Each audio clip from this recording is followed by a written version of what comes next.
Last week, I made this brand new drop-in off of my main drop-in tower. This is gonna lead to the new jump line.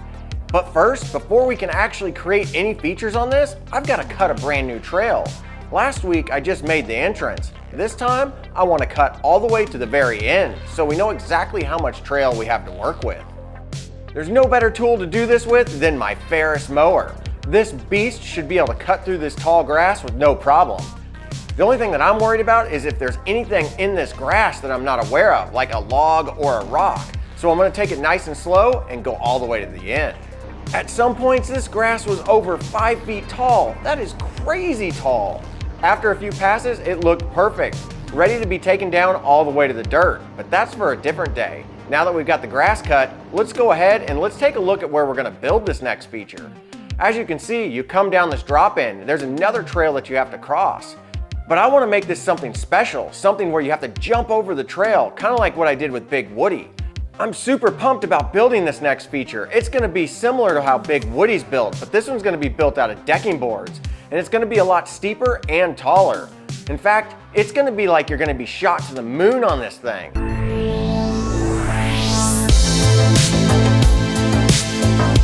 So now that we know where we're building and what we're building, let's go back to the garage and hook up the gorilla cart, load it up with tools and some wood so we can get started.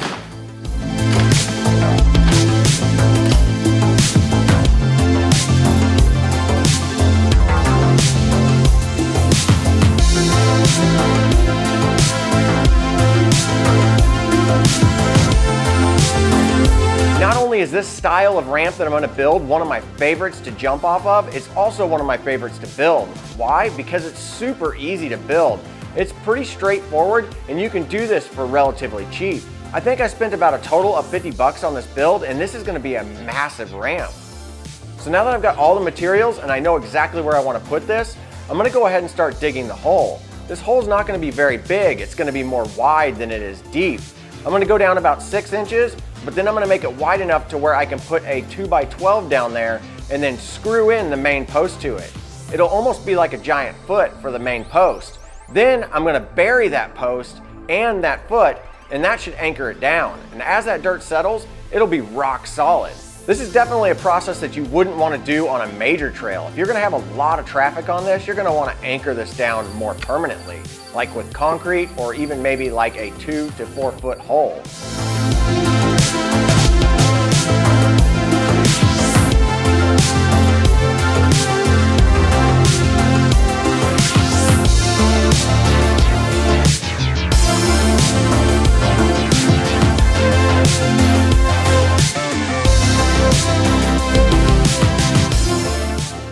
Now that we've got the main post in the ground, let's go ahead and take the 2 main boards. These are going to be 2x8s by 8 feet long.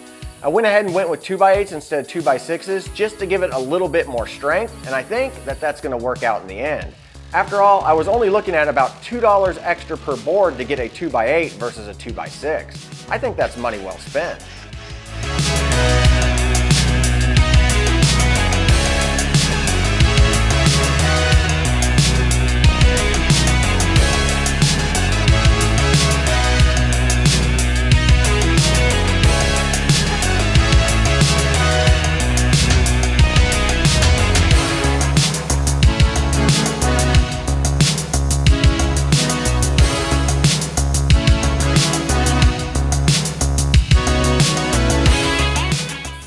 Front and the back of the ramp are completely anchored in and down on the ground. I'm ready to start putting on some decking boards. And as you guys know, with all my builds, I absolutely love using standard decking boards that you can buy at Lowe's or Home Depot. These type of boards are more weather resistant and they last for a really long time. Not only that, they're actually meant to be stood on, so riding a bike on them is perfectly fine.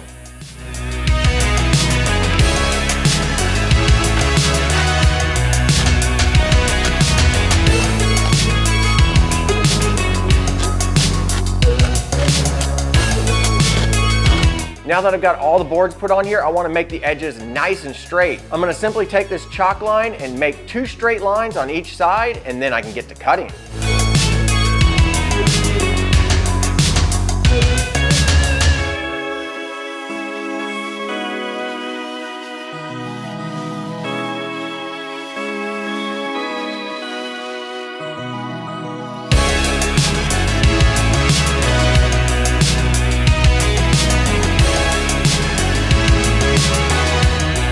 This feature is looking amazing. I can't wait to ride this. Let's go ahead and take the bike up it to see if I've got enough clearance. Looks like I'm gonna have to do some clearing of branches. Once I got up here a lot higher, this was an area that I couldn't reach before. But now that I've got this ramp, I can go ahead and clear out these branches, and then we can give it a test ride. Now, one thing that I realized I quickly needed was a landing. And I knew that this was gonna be the case, but I wasn't quite sure how I was gonna do this. I didn't want to build a dirt landing just yet because I wasn't sure how far this thing would shoot you. And with as much work as it is to hand dig dirt landers, there's no way I was going to manually move all this dirt over here and then have to move it again if it didn't work out. So I got to thinking, and Big Woody has probably the most perfect ramp for this style of jump. So let's go ahead and let's go in the woods, pick up Big Woody's ramp, and see if we can make this work. This ramp is so much bigger than what I remember it. Seeing it on the ground, it looks pretty small, but once you lift this thing up, it's like 7 or 8 feet tall. This thing is gigantic. Now that I got it all the way over here, I can put it in place, but for now, I'm gonna go ahead and I'm gonna put it really close to the jump. That way I can go off at a nice controlled speed, see how it feels, and then adjust the ramp after that.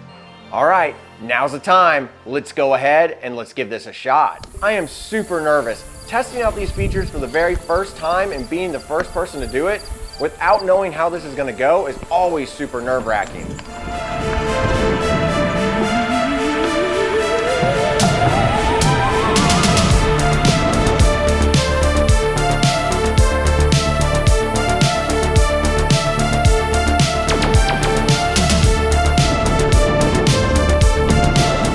That was freaking incredible. I got up to the top and I wasn't sure if I was actually going to do it or not. It's so smooth. It's butter. I didn't have to do anything and I was going slow and I made it way down that ramp. All right, I'm gonna move the ramp and we're gonna do this again.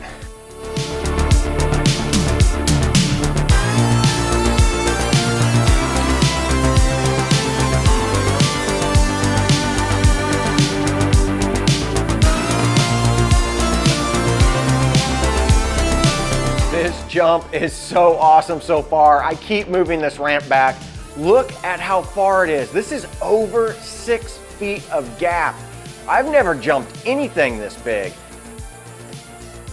Oh man, I totally cased that.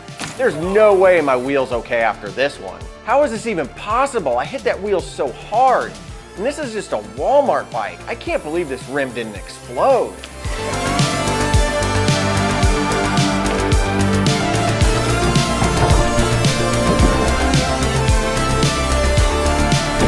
After several more jumps, I think I dialed this in, and I think it's right about 5.5 to 6 feet is the ideal distance. Anything over 6 feet can be kind of hard to get the perfect speed coming off the drop-in.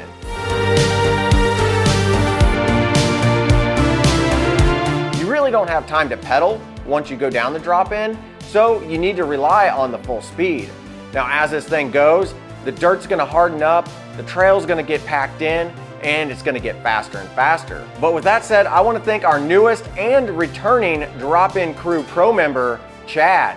Thanks, Chad, for coming back. And also, thanks to everyone else who is already a Drop-In Crew Pro member. Your contributions go to helping build things just like To the Moon, and I greatly appreciate it. If you'd like to be a Drop-In Crew Pro member, go to my homepage on YouTube and click the join button.